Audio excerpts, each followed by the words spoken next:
ഒരു ward member ഒരു ward മെമ്പർക്ക് എന്തൊക്കെ ഗുണങ്ങൾ വേണമെന്നുള്ളത് വാർഡ് മെമ്പറായ നിങ്ങൾക്കറിയാവും. ആ വാർഡ് മെമ്പർ ആ വാർഡിൽ എത്ര കുടുംബങ്ങളുണ്ടെന്നറിയണം. ആ ഓരോ കുടുംബത്തിൽ എത്ര അംഗങ്ങളുണ്ടെന്നറിയണം. ആ കുടുംബത്തിൽ രോഗികളുണ്ടോ എന്നറിയണം. രോഗികളാണെങ്കിൽ അവർക്ക് മരുന്ന് മേടിക്കാൻ നിർവാഹമില്ലെങ്കിൽ അതിനുള്ള സംവിധാനം ഉണ്ടാക്കി കൊടുക്കണം. അവിടെ ജോലി ചെയ്യാൻ കഴിവുള്ളവരുണ്ടെങ്കിൽ, അവർക്ക് ജോലി ഇല്ലെന്നുണ്ടെങ്കിൽ എങ്ങനെയെങ്കിലും അവർക്ക് ജോലി കണ്ടെത്തി കൊടുക്കണം. എല്ലാവരും കഴിവുള്ളവരല്ലല്ലോ.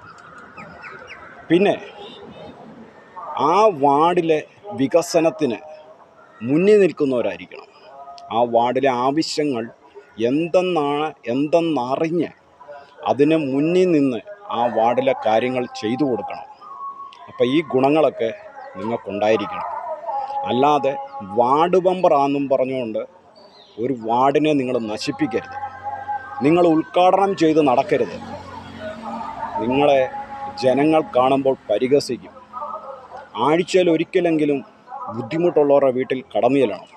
അവരുടെ വീട്ടിൽ ആഹാരം ഉണ്ടോ എന്ന് അന്വേഷിക്കണം. ഇല്ലെങ്കിൽ അതുണ്ടാക്കി കൊടുക്കേണ്ട ഉത്തരവാദിത്വം നിങ്ങളുടേതാണ്. ഒരു വാർഡിലെ ഓരോ ആവശ്യങ്ങൾക്കും നിങ്ങൾ മുന്നിൽ നിൽക്കണം. മുനിസിപ്പാലിറ്റിയിൽ എന്തെങ്കിലും ആവശ്യമുണ്ടെങ്കിൽ, അല്ലെങ്കിൽ പഞ്ചായത്തിൽ എന്തെങ്കിലും ജനങ്ങൾക്ക് ആവശ്യമുണ്ടെങ്കിൽ അവരുടെ വീട്ടിൽ ചെന്ന് ആ ആവശ്യങ്ങൾ അന്വേഷിച്ച് ആ കാര്യങ്ങൾ പോയി ചെയ്തു കൊടുക്കണം. അങ്ങനെയുള്ള ഒരാളായിരിക്കണം ഒരു വാർഡ് മെമ്പർ.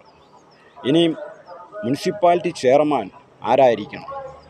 ഈ പറയുന്ന ഇടതും വലതും ഭരിക്കുന്ന ഓരോ വാർഡിലെ അംഗങ്ങളെ ഒത്തുചേർത്ത് നിർത്തി അവരവരുടെ വാർഡിൽ എന്തൊക്കെ വികസനം വേണമെന്ന് അവരോട് ചോദിച്ച് മനസ്സിലാക്കി അതിനുള്ള കാര്യങ്ങൾ സർക്കാരിൽ നിന്ന് ചെയ്തു കൊടുക്കുന്ന ആളായിരിക്കണം മുനിസിപ്പൽ ചെയർമാൻ.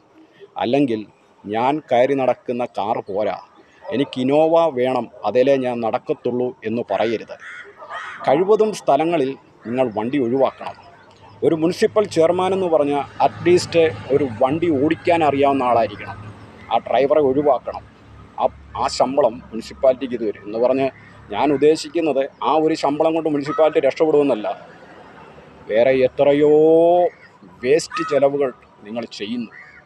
മുനിസിപ്പാലിറ്റി ജീവനക്കാർ കറക്റ്റായ രീതിയിൽ ജോലി ചെയ്യുന്നുണ്ട്. 10 മണിക്ക് ശേഷമാണ് ചങ്ങനാശ്ശേരി മുനിസിപ്പാലിറ്റിയിൽ ആ കസാരയിൽ ഉദ്യോഗസ്ഥന്മാർ വരുന്നത്. അതുകൊണ്ട് നിങ്ങൾക്കൊരു താക്കീതാണിത്. ഇതെല്ലാം മാറും. ഇനി നിങ്ങൾ 2.5 വർഷമേ ആ കസാര ഇരിക്കത്തുള്ളൂ. അവിടെ വേറൊരു ഭരണാധികാരി വരും. ഇതുപോലെ 2020 എന്ന് പറഞ്ഞ ഒരു അധികാരികൾ ഇനിയും ചങ്ങനാശ്ശേരി ഭരിക്കാൻ കിഴക്കമ്പലം മോഡലിൽ ചങ്ങനാശ്ശേരി ആക്കാനായിട്ട് ചങ്ങനാശ്ശേരി വരും. അപ്പോൾ ഓർക്കുക, അപ്പോൾ എങ്ങനെയുള്ളവരായിരിക്കണം?